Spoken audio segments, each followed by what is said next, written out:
Olá, eu sou Davi Tangerino e hoje no Pauta Criminal nós recebemos o José Paulo Miqueleto Naves, mestre e doutor em Direito Penal pela Universidade de São Paulo e advogado criminalista. O José Paulo trabalhou no seu mestrado com o tema da acessoriedade administrativa, que resultou no livro chamado Tipicidade, Acessoriedade Administrativa e Erro no Direito Penal, publicado pela editora De Plácido. É por isso, então, que nós recebemos hoje o José Paulo, a quem eu já agradeço muito. Na esteira da nossa última conversa com o professor Alamiro, que abordou o tema do tipo, da tipicidade, nós vamos continuar neste campo de coisas, falando agora, então, de algumas características de determinados tipos e sua relação com outras normas e conceitos, que é justamente o tema, então, de especialidade aqui do Zé Paulo. Zé Paulo, muito obrigado por ter vindo, por aceitar o nosso convite, por separar um tempo nas agendas sempre tão atribuladas. E antes de a gente entrar nos pormenores, fala um pouquinho do livro pra gente, da sua dissertação de mestrado. Qual era o campo de pesquisa, quais eram as questões que estavam te animando naquele momento? Olá, Davi. Em primeiro lugar, eu que queria agradecer aqui o convite. É uma felicidade muito grande estar aqui. Tem um componente importante que você não mencionou, que você foi meu primeiro chefe, salvo o melhor juízo em 2013, no meu 4º ano. Então, é uma felicidade especial estar aqui participando desse podcast, do qual eu já sou ouvinte. Muito obrigado. Sobre o trabalho, acho que eu posso começar dizendo que ele é fruto, como você mencionou, da minha dissertação de mestrado, que eu defendi em agosto de 2018 e que foi publicado em 2019. Inicialmente, eu tinha uma ideia de falar sobre... O projeto começou com outro tema, né? Eu queria falar sobre a acessoriedade administrativa e o princípio da legalidade no direito penal. Acho que tinha aspectos importantes a ser comentados, sobretudo pertinentes à reserva legal, da atividade, e ia muito em linha com a linha de pesquisa da minha orientadora, a professora Maria Ângela, que aborda muitos princípios constitucionais. Só que, avançando nos estudos para a banca de qualificação, que eu acabei focando mais na questão da taxatividade e, consequentemente, do erro, eu acabei me gostando bastante dessa especificidade do tema e acabei mudando toda a questão. Em vez de abordar, então, a acessoriedade e legalidade, eu passei a abordar o erro na acessoriedade administrativa, e com uma ideia inicial de fazer uma sistematização do que seria a acessoriedade, né? Porque eu percebi, uma das conclusões que eu percebi elaborando a dissertação é que cada autor aborda o que é a acessoriedade, o que é lei penal em branco, o que é elemento normativo, elemento de valoração global, de uma forma. E isso foi inclusive muito difícil para conseguir entender como abordar esse novo conceito. Então, acho que a primeira coisa que eu fiz foi dar uma sistematização do que seria a acessoriedade, à luz de todos os conceitos que refletem uma remissão normativa, né? Para depois abordar como o erro deveria ser enfrentado nesse novo tipo de remissão normativa. Maravilha. Na conversa que a gente teve aqui com o professor Alamiro, e ele foi passando um pouco ali pelas escolas, né? Nos relembrou, então, de que, em princípio, ali no sistema List-Radbruch-Belling, havia essa pretensão de tipos puramente objetivos. Até por um esforço mental para que as premissas metodológicas, epistemológicas funcionassem. Mas não durou muito, né, José Paulo? No campo da culpabilidade, sobre o qual nós não vamos falar aqui, o Belling publica em 1906 e em 1907 o Frank já fala das circunstâncias concomitantes. Então, essa tentativa de consenso foi curta.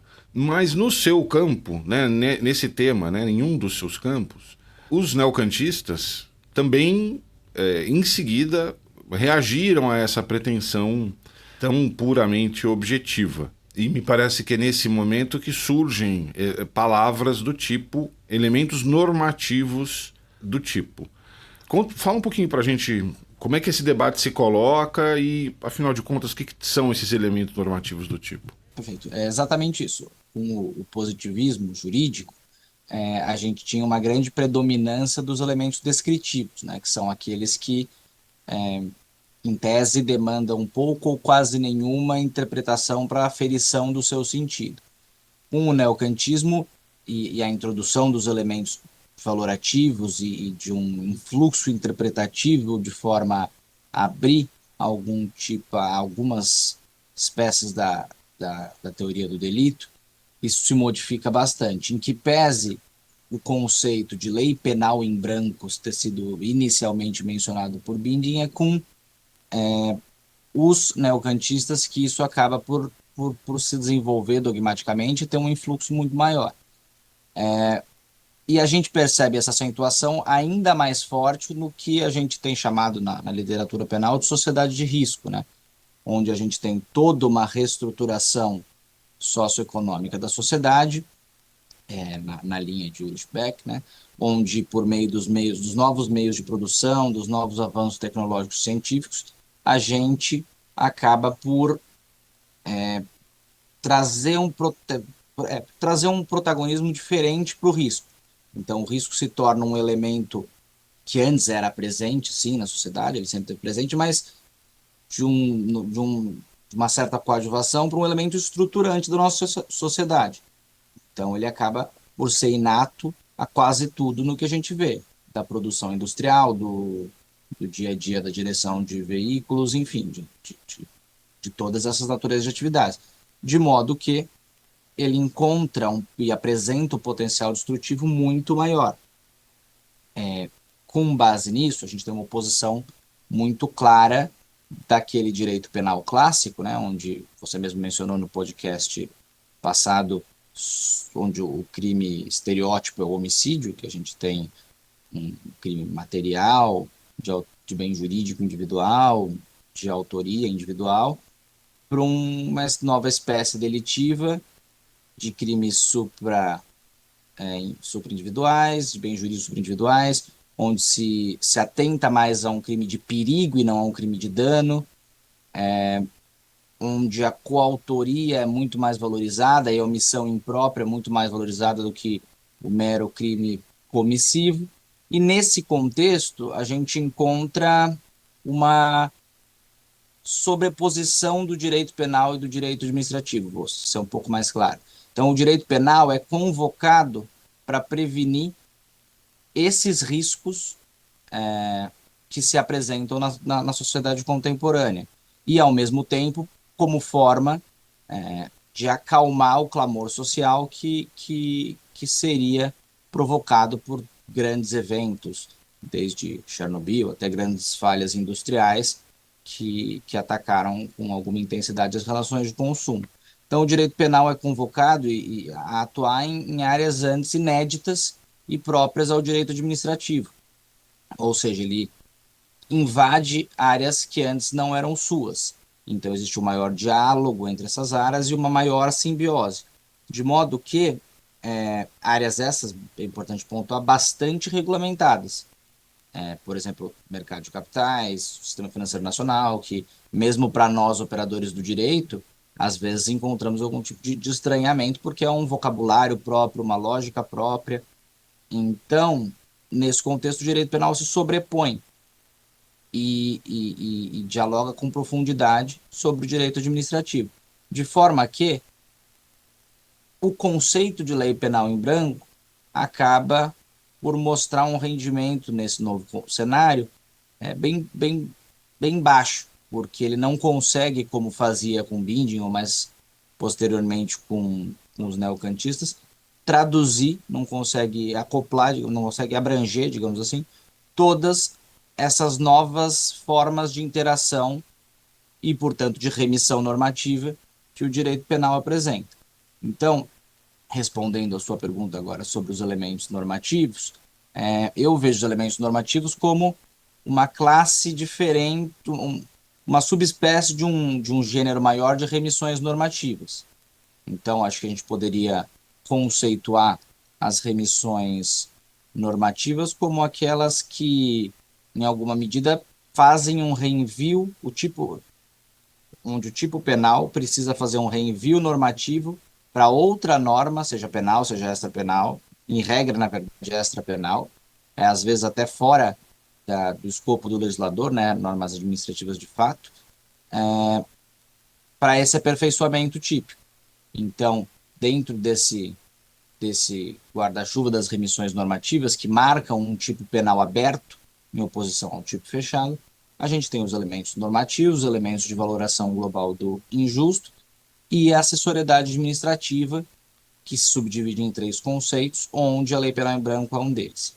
Então, voltando para a sua pergunta original, os elementos normativos seriam, e é importante frisar que o seu conceito, até hoje bastante desenvolvido nos manuais, se mantém como, em alguma medida, foi elaborado lá pelos neocantistas. É um elemento do tipo penal, que, diferentemente dos elementos descritivos, demandam um processo valorativo para a compreensão do seu conteúdo.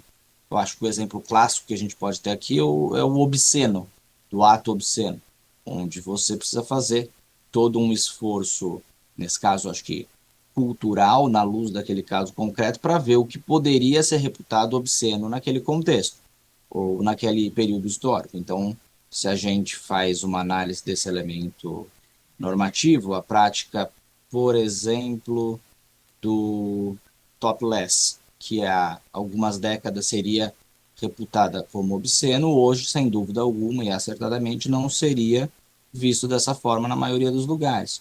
Ou, agora fazendo uma comparação com o mesmo espaço temporal, segundo a jurisprudência mesmo, urinar na rua é considerado um ato obsceno. Isso feito em algum contexto pode ser visto dessa forma, por exemplo, na frente de uma igreja, de um templo religioso, ao passo que fazer isso no meio de um bloco de carnaval pode incorporar outro significado. Excelente, obrigado, José Paulo. Então, você mesmo já enuncia uma série de categorias. Eu me arriscaria, então, dizer que há uma certa também cronologia. E eu vou me explicar aqui. O Binding, até para o nosso ouvinte se situar aqui no tempo, é um autor do século XIX, que escreveu uma obra enorme, em 2 volumes, né, chamada As Normas e Suas Transgressões, é uma tradução possível, né, e em que ele realmente bota de pé uma organização sistemática sobre o delito, que foi realmente a antessala da formulação depois positivista de crime como fato típico jurídico culpável. E o Binding já tinha enunciado essa história da norma penal em branco, mas que não tinha uma centralidade no argumento dele, e que vai ganhar corpo depois.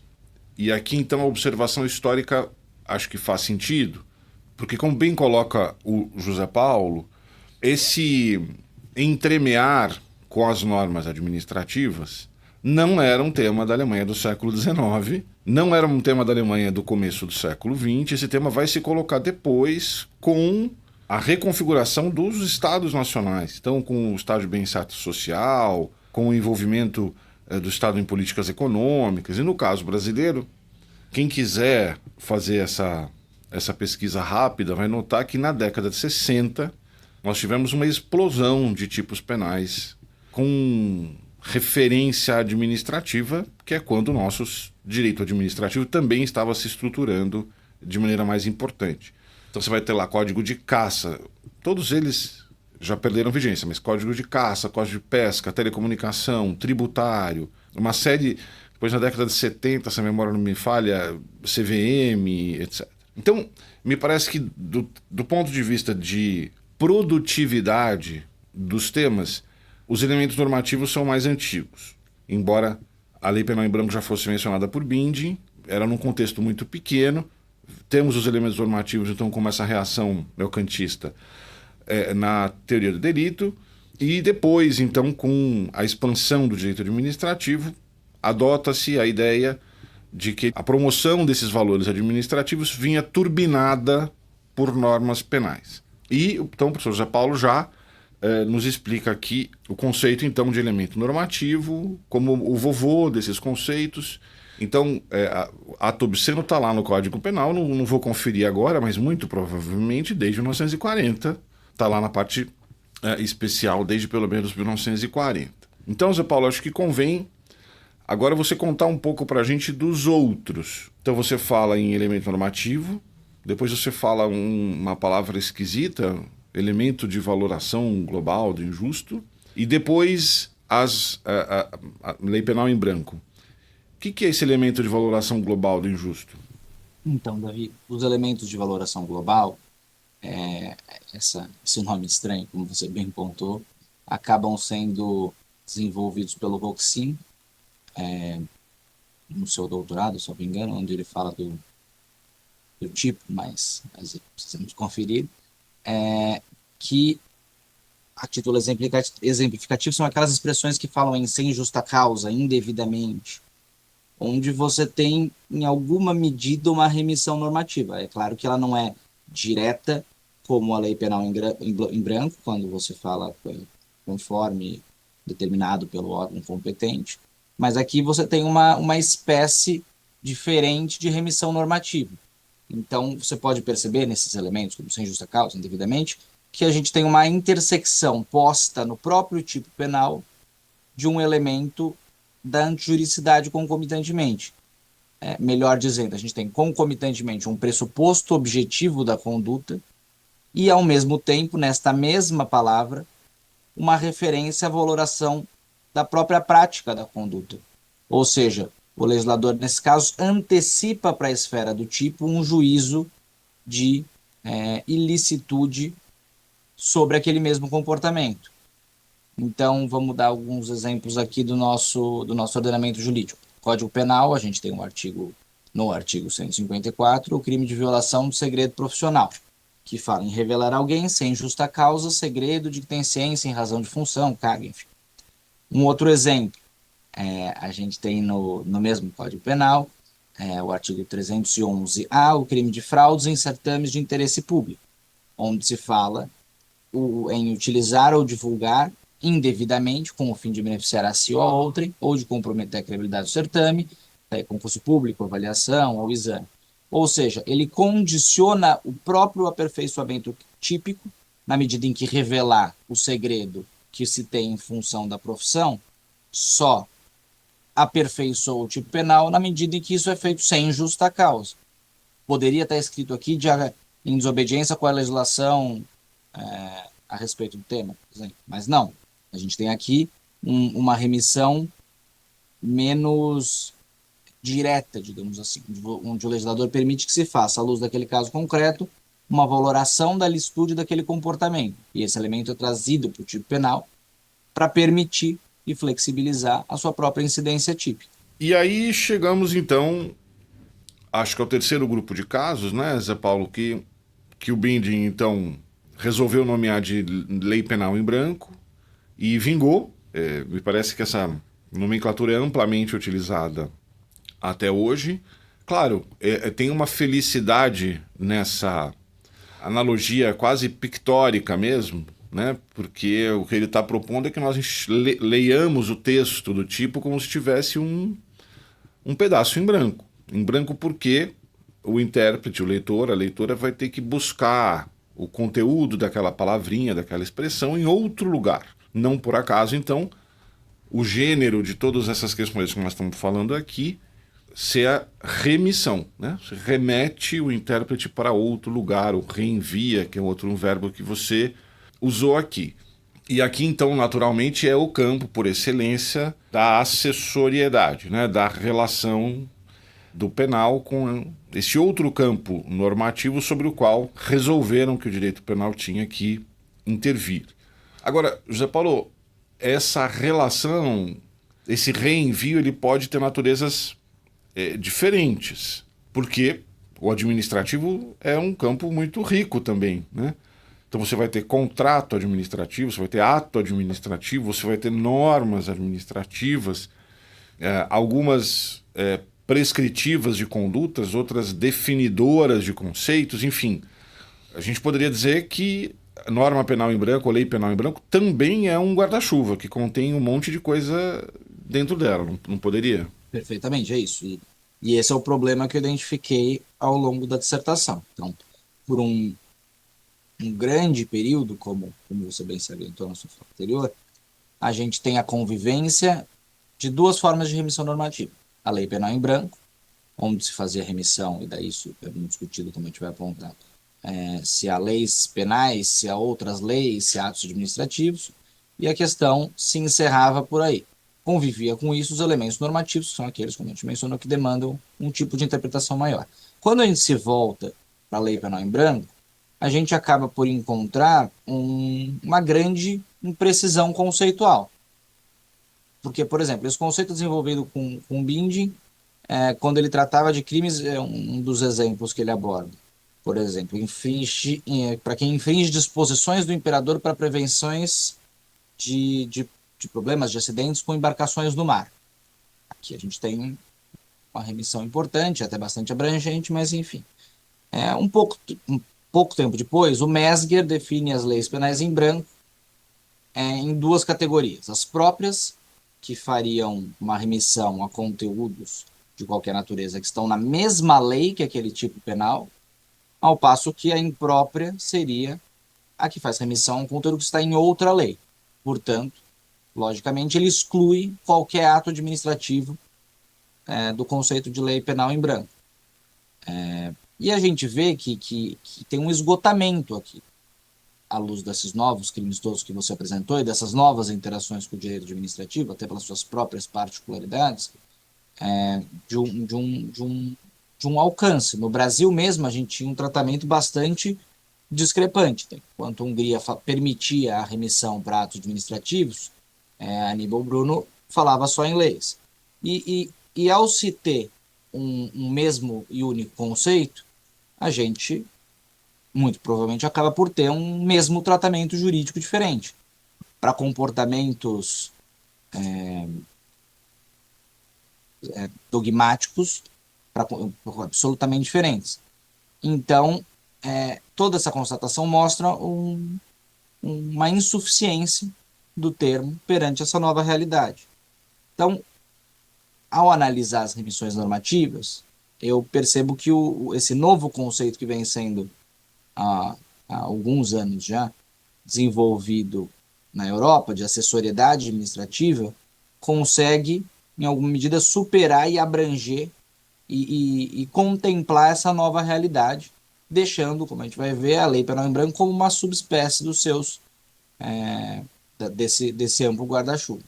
Então, a gente teria, num primeiro momento, a acessoriedade conceitual. O que é a acessoriedade conceitual? Quando o tipo penal usa de um termo, de um elemento, que faz menção a um conceito que ele mesmo não consegue explicar. Uso alguns exemplos. O crime de porte legal de arma de fogo de uso proibido. Esse conceito vai estar alocado não no tipo penal, mas em legislações diversas que explicam esse conceito. E isso é positivo porque a gente traz toda uma uniformização do ordenamento jurídico como um todo. Ou seja, eu sei que a arma de fogo de uso permitido ou proibido vai ser tratado da mesma forma, tanto na seara administrativa como na seara penal. Agora, a gente pode fazer essa análise nos próprios crimes ambientais. Então, quando se fala em destruir ou danificar floresta considerada de preservação permanente. Uma floresta de preservação permanente não está explicada na Lei 9.605. Esse tipo penal remete a uma lei, ao Código Florestal, sob o melhor juízo, que vai trazer esse conceito. Em segundo lugar, a gente tem a acessoriedade administrativa de direito, que na maioria da doutrina que aborda a acessoriedade administrativa e na minha posição, pode ser tratada como um sinônimo de lei penal em branco. Ou seja, a lei penal em branco agora se encaixa nessa nova configuração, não sendo o termo principal.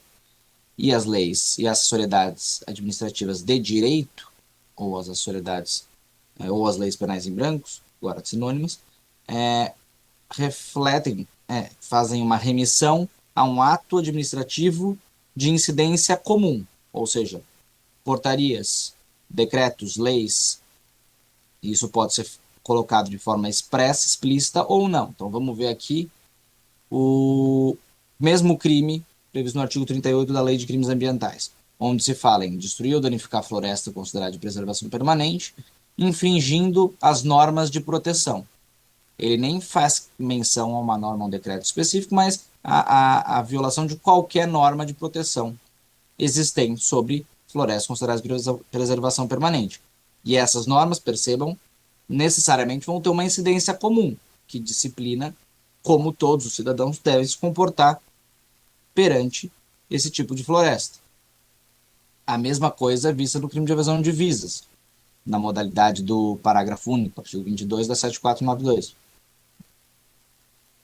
onde a gente tem uma remissão implícita até às normas do Banco Central que permitem a manutenção, acho que hoje, salvo melhor juízo, é 1 milhão, sem que você tenha que informar o Banco Central a respeito dessa manutenção de valores fora do país.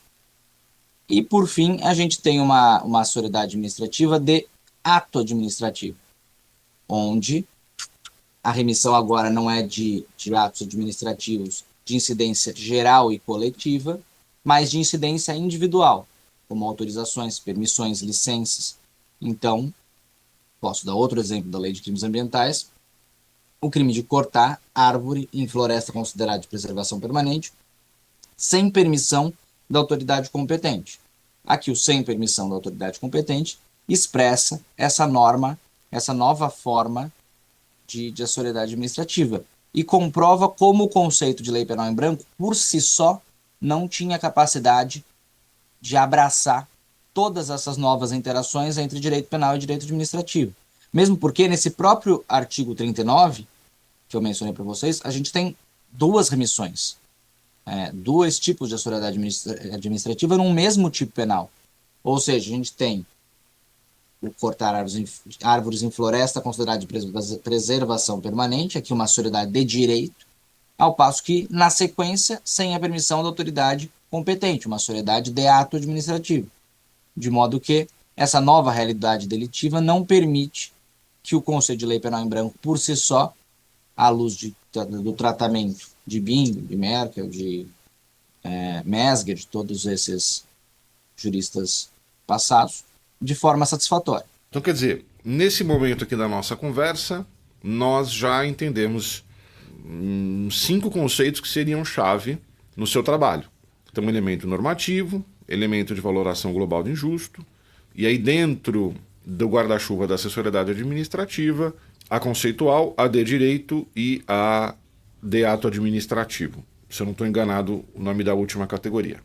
Agora, obviamente, Zé Paulo, você não se lançou a esse estudo apenas para criar categorias. Muito embora, para quem ensina direito penal, a clareza do que os conceitos querem dizer é fundamental para que o processo funcione, né? Esse processo comunicacional funcione, que todo mundo esteja escutando a mesma coisa quando alguém enuncia uma determinada palavra.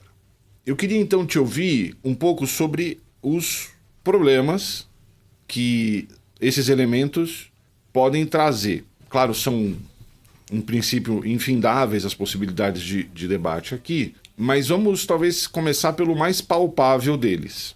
Quando você traz a posição do Aníbal Bruno de que a complementação, né, o reenvio, a remissão, tinha que ser para outra lei, e a Hungria aceitava uma remissão mais ampla, nós não estamos falando, digamos, de duas posições arbitrárias.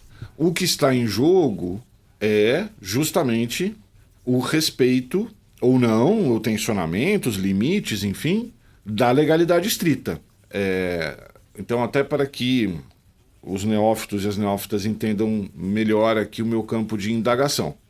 Na primeira aula de Direito Penal 1, ou na segunda aula de Direito Penal 1, né, os alunos, as alunas são apresentados ao princípio da legalidade, né, que tem matriz constitucional, repetida no artigo 1º do Código Penal, no artigo 1º do Código Penal Militar, e um dos componentes da legalidade é a reserva legal, né? Então, Está lá, artigo 22, inciso 1º, se eu não estou enganado, da Constituição, só a União pode legislar em matéria penal, só a lei pode criar crimes e penas. E aí nós temos que conviver com uma situação particular, digamos assim, em que a Constituição fala isso, o Código Penal fala isso, e aí quem define o que é droga, para fins do artigo, por exemplo, da lei de drogas, é uma agência, né? É a Anvisa. Então, a questão que se coloca historicamente neste debate é a remissão, né, o reenvio administrativo fere o princípio da legalidade? E aí eu queria te ouvir um pouco, Zé Paulo, qual que é a sua posição em relação a isso? E até se você puder ajudar um pouco, como você conhece o tema em profundidade, quais são as principais posições nesse assunto? E aí, claro, como é que você se posiciona no limite desse debate? Acho que antes da gente abordar a questão da reserva legal, acho que é importante a gente tratar a assessoridade administrativa como uma realidade. Acho que ela é algo que vem para ficar, isso é incontroverso. E apesar de muitos fatores negativos, a gente vai desdobrar aqui, a gente tem algum tipo de benefícios em algum tipo de assessoriedades. Então, inegavelmente, a assessoria administrativa permite se tutelar novos interesses que o mero tipo penal fechado talvez não o faça. Ao mesmo tempo, a gente tem algum tipo de benefício ao permitir que o tipo penal, por ser complementado por um ato administrativo, se adapte à realidade que avança cada dia mais rápido, com mais velocidade do que se tivesse que passar por todo o processo legislativo. Que, como a gente viu, nosso parte especial ainda é de 40, então existe um maior demora para tanto. Só que isso deve ser feito, sem sombra de dúvidas, respeitando toda a questão da legalidade existente. Então, como você bem pontuou, quando a gente se encontra com tipos penais com muitas, ou com um acentuado número, com uma seriedade muito profunda, a gente, a rigor, tem não o legislador criando e definindo o conteúdo da proibição, mas a administração pública, o Poder Executivo. E isso não necessariamente diz respeito à União em seus vários braços, mas, às vezes, por exemplo, na legislação ambiental, municípios podem aumentar o escopo de proteção. Então, vamos voltar então no conceito de floresta de preservação permanente. A partir do momento em que o legislador estabeleceu esse conceito muitas vezes se dá por metragens em funções da proximidade de rios ou de, enfim, vários outros fatores, o prefeito de determinado município pode aumentar o que é considerado preservação permanente, se a sua intenção for a de maior proteger o meio ambiente. Então, a gente tem uma grande delegação de estipulação sobre o conteúdo do direito penal, que, na minha visão, muitas vezes afeta com profundidade o princípio da legalidade, sobretudo neste aspecto da reserva legal. A gente tem crimes, eu vou mencionar esse crime também quando a gente falar do erro, mas que são, se você exclui as remissões normativas, absolutamente vazios. Então, no crime de pesca, previsto no artigo 34, eu tenho aqui, peço licença para passar para vocês pelo tipo, pescar em período no qual a pesca seja proibida ou em lugares interditados por órgão competente. Isso só na modalidade do caput. Se eu tiro as remissões normativas todas, eu tenho tão somente o núcleo verbal pescar, porque em período no qual a pesca seja proibida é uma autoridade administrativa de direito. E em lugares interditados por órgão competente também. Aqui eu tenho duas, na verdade, né? Lugares interditados e qual seria o órgão competente. Então, nesse caso, o legislador esvaziou por completo o tipo penal, onde claramente quem estabelece o conteúdo da proibição não é o legislador, mas o órgão competente federal, municipal ou estadual. E isso está em função, não, por exemplo, de um rio, mas do trecho do rio, do período do ano, da quantidade de peixes. Então, aqui, por exemplo, é um exemplo claro de que o princípio da legalidade como um todo, não só na perspectiva da reserva legal, foi ofendido. Eu não consigo te trazer aqui uma resposta assertiva sobre todos os casos de acessoriedade frente ao princípio da reserva legal. Acho que tem que ser cotejado caso a caso, mas cada vez mais a gente se depara com crimes em que o esqueleto típico trazido pelo legislador é absolutamente vazio e, portanto, ofende a reserva legal, como esse caso que eu acabei de ler aqui para vocês. A propósito desse tipo, José Paulo, eu vou lembrar de um precedente interessante do STJ em que alguém estava pescando próximo a uma represa. Aí ali a pesca era proibida, mas não por motivo ambiental, mas por motivo de segurança do pescador. É represa mais para dentro de um contexto de usina hidrelétrica. E claro, não pode pescaria, porque, sei lá, o volume pode mudar, pode romper. E aí o STJ fez uma interpretação dizendo, não é isso que está abarcado pelo plexo de condutas criminalizadas, né? Porque a referência é o meio ambiente, não a segurança do sujeito. Mas eu concordo com você que a remissão aqui é exagerada, só sobrou o pescar. Mas pelo menos temos o pescar, que é um verbo cuja ação é genericamente compreensível. Eu queria te ouvir então de alguns tipos cuja remissão é ainda mais extremada. Porque sequer o verbo, como um elemento descritivo de conduta humana, está presente. Como a violação de determinação sanitária, um tipo penal que ninguém nem lembrava que existe até que veio a Covid. E aí, se a memória não me trai, o núcleo do tipo é infringir, que já é um verbo valorado, já é um verbo que não descreve uma conduta humana per se, mas já é uma conduta juridicamente valorada. Como é que você entende essa modalidade de tipo penal? Estou na mesma linha que você, que a gente tem sequer uma delimitação da conduta. Eu acho muito sensível a gente falar aqui Aqui até a gente teria um respeito à reserva legal, mas em termos de taxatividade, as coisas são ainda mais abrangentes, porque tem aqui infringir, como você disse, já sujeito à valoração. Determinação do poder público, uma sociedade de direito, destinada a impedir a introdução ou propagação de doença contagiosa. Aqui uma remissão conceitual. Então, em termos de taxatividade, a gente já tem uma grande flexibilização. Mas eu penso também, por exemplo, no crime de gestão temerária, onde eu acho que, se não for é um dos tipos mais abertos que nós temos, porque no gestão fraudulenta, pelo menos você tem o lastro de fraude já constituído, em alguma medida, pela doutrina e pela jurisprudência à luz de outros crimes, estelionato. Gerir temerariamente, e salvo melhor juízo, a redação se for temerária, salvo assim, né? Se a gestão for temerária, alguma coisa assim. Exato. Então, de fato, a gente não tem nenhum núcleo verbal. E daí você se pergunta o que é gerir temerariamente. Que uma tentativa salvacionista, que ainda manteria uma grande constitucionalidade, é remeter a normas estabelecidas de como se deve gerir uma instituição financeira, seja pelo Bacen, seja pelo CVM, enfim.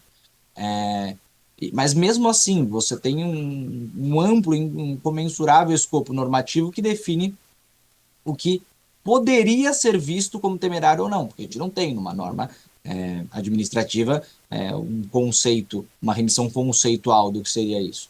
Então, claramente, tipos dessa natureza, sobretudo dessa última, são absolutamente inconstitucionais e afetam a legalidade em todos os seus prismas. Maravilha. José Paulo, a gente já está caminhando mais para o final da nossa conversa. Ainda tinha dois temas que eu queria te ouvir. Um, você já de alguma forma antecipou o limite, né?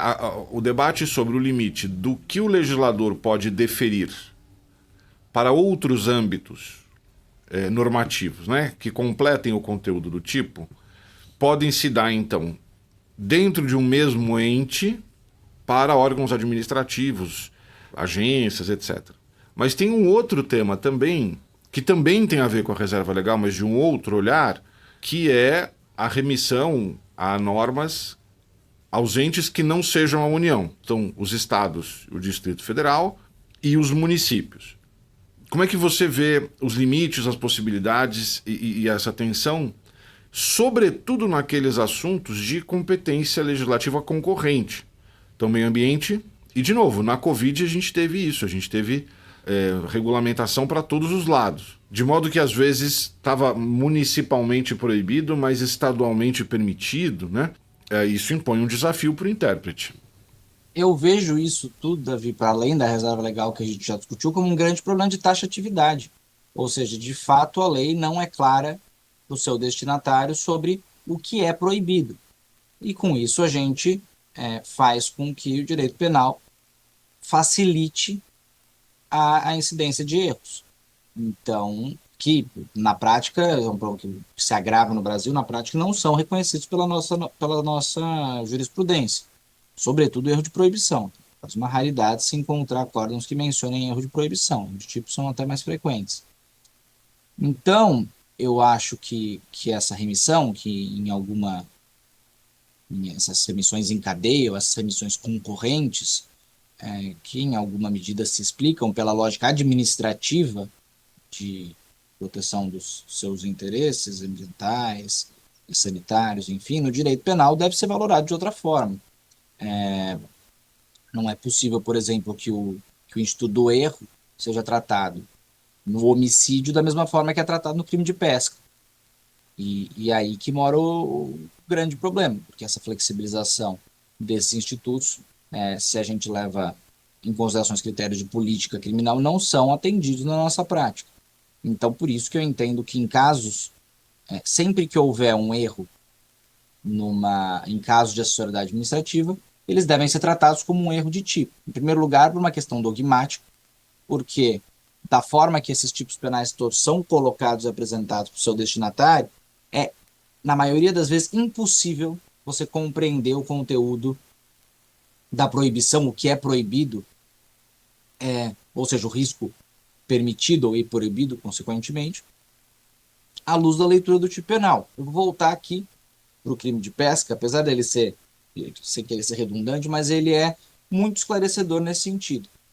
Como a gente falou, a gente tem aqui no caput a previsão de pescar em período no qual a pesca seja proibida ou em lugares interditados por órgão competente. Aqui a gente já tem 3 remissões no caput, ou seja, período em que é proibido, local interditado e órgão competente. Nos incisos 1 e 2, a gente tem, incorre nas mesmas penas, né?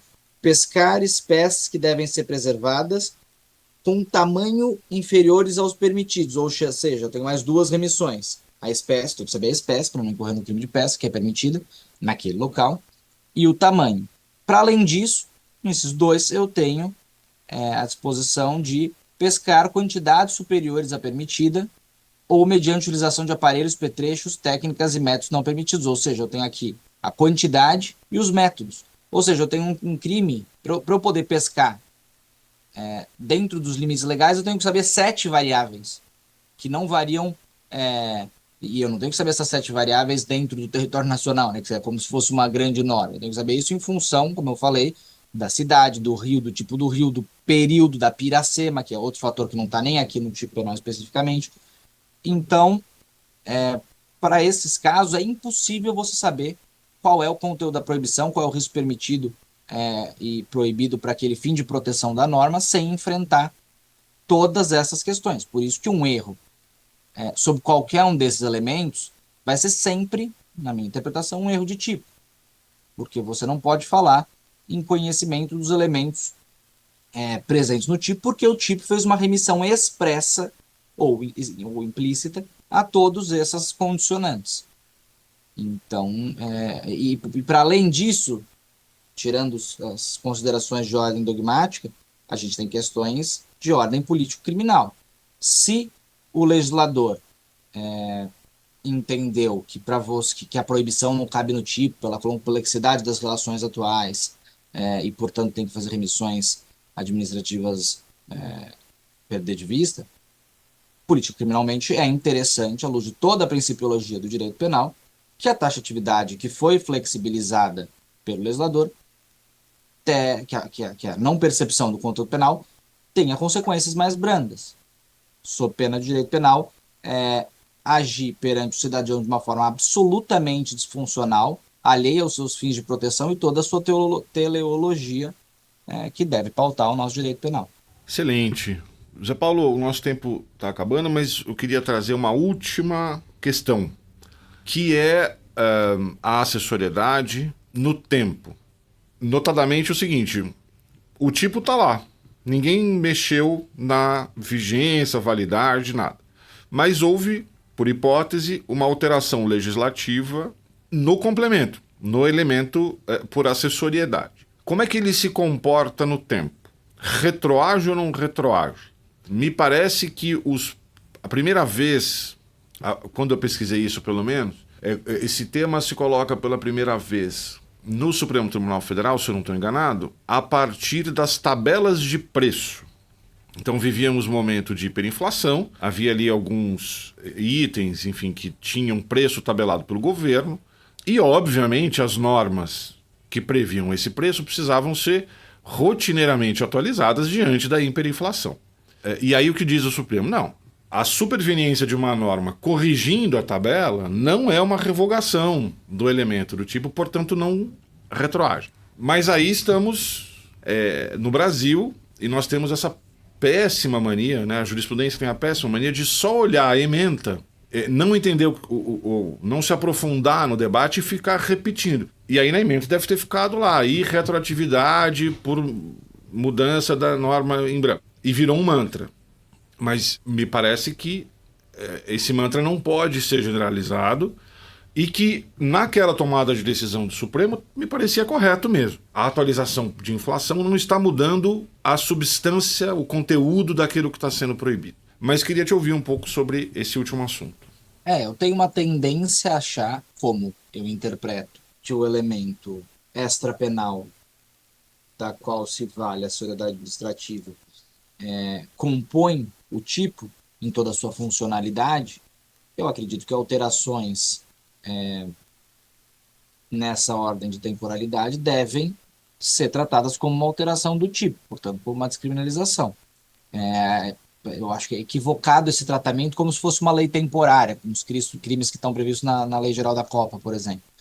Eu acho que a partir do momento que eles compõem conteúdo injusto, risco permitido, proibido, deve haver uma interpretação como se houvesse uma mudança do próprio tipo penal, portanto, favorável ao réu. A gente está tendo essa discussão agora no crime de evasão de vias, modalidade do parágrafo único no STJ, quando houve mudança de 100 mil para 1 milhão em manutenções de depósitos fora do país, e o entendimento também tem se dado como se fosse uma norma temporária, uma lei penal temporária, e eu acho incorreto, porque houve a compreensão da administração pública frente às novas realidades, frente ao cenário atual, de que não é mais necessário você avisar se mantém abaixo de 1 milhão em contas no estrangeiro. Portanto, eu acho que se houve essa interpretação, ela tem que ser estendida favoravelmente dentro da seara do direito penal. Assim como fizeram com a lei, com o Estatuto do Desarmamento, não é? No governo Bolsonaro houve algumas armas de uso proibido passaram a ser de uso permitido. E aí mesmo quem portou ilegalmente, a pena é menor para aquele que porta as armas ilegalmente de uso permitido. E o STJ, nesse caso, considerou que foi uma reformatio in melius, então retroagiu a figura, na minha opinião, em que pese discordar da política. Do ponto de vista dogmático, agiu bem o STJ e deveria replicar essa lógica para o tema da evasão. Vejamos como isso se desenvolve. Meu caro, muito obrigado. Chegamos ao nosso tempo aqui, foi uma alegria te receber, muito claro, muito didático. Já fica o convite, né? O professor Zé Paulo defendeu há pouco um doutorado sobre tentativa, que é um tema muito pulsante também, um tema muito interessante. Já fica o convite aí no futuro para vir conversar com a gente sobre tentativa aqui. A felicidade é toda minha, Davi, eu que agradeço e o convite já está aceito. Valeu. Obrigado, meu caro, e nos encontramos então no próximo episódio do Pauta Criminal. Caso você tenha dúvida ou queira deixar sugestão de tema, pode enviar e-mail para pautacriminalpodcast@gmail.com pautacriminalpodcast@gmail.com. Também para saber dos novos episódios, nos acompanhe nas redes sociais, no Instagram, @pautacriminalpodcast e no Twitter, pautapodcast. A produção do Pauta Criminal é de Denise Tangerino. O tema David Devil, que está na abertura da Pauta Criminal, é uma faixa produzida pelos Mook Brothers com a participação de Cássio Ferreira no sax alto. Siga Mook Brothers no Instagram e nas plataformas de streaming.